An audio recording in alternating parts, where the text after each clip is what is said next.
When I was 8 years old, I received a life-changing diagnosis that instantly turned me into a person with a disability.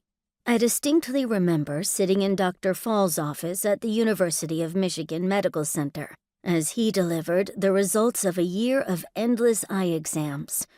My parents and I spent the better part of that year traveling to and from our home 3 hours away in northwestern Indiana for a barrage of tests, trying to figure out why I kept losing vision. Although I did not realize it at the time, the previous year had put my parents on a roller coaster of potential diagnoses and emotional turbulence. One test suggested that I might have a terminal brain tumor.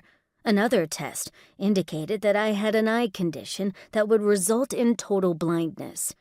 Many other tests were inconclusive, offering no clear answers as to why an 8-year-old girl could no longer read the chalkboard in school from her desk in the front row.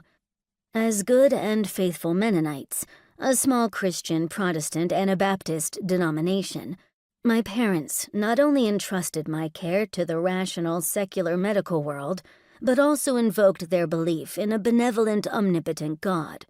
They invested their hopes in the idea that prayer would play no small part in my eventual diagnosis.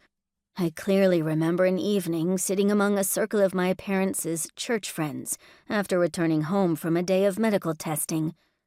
They laid hands on me and fervently prayed for my healing. Soon after the prayer warriors' intervention, as I like to call it now, our family traveled back to Dr. Fall's office to learn my fate. I cannot imagine how my parents would have felt driving those 3 hours. Did they believe that the doctors would be able to offer a cure? Did they believe that God would heal me? I do not remember much about what Dr. Fall told me and my parents that day, but he finally had an answer. He named my condition. He described what was happening to my retina and optic nerve from a medical perspective, and he explained what this would mean for my vision. The good news was that I did not have a brain tumor, and my particular diagnosis did not portend total blindness. The less good news was that I was already legally blind, and there was no cure for my disease. Given the other options, however, this really did sound like less good news as opposed to straight-up bad news. What I do remember, as clearly as what I ate for breakfast just a few hours ago, are the words Dr. Fall spoke directly to me. "Young lady," Dr. Fall said in a grandfatherly tone, "there is absolutely nothing you will not be able to do in your life other than drive a car." We traveled home that day, full of relief and hope and gratitude.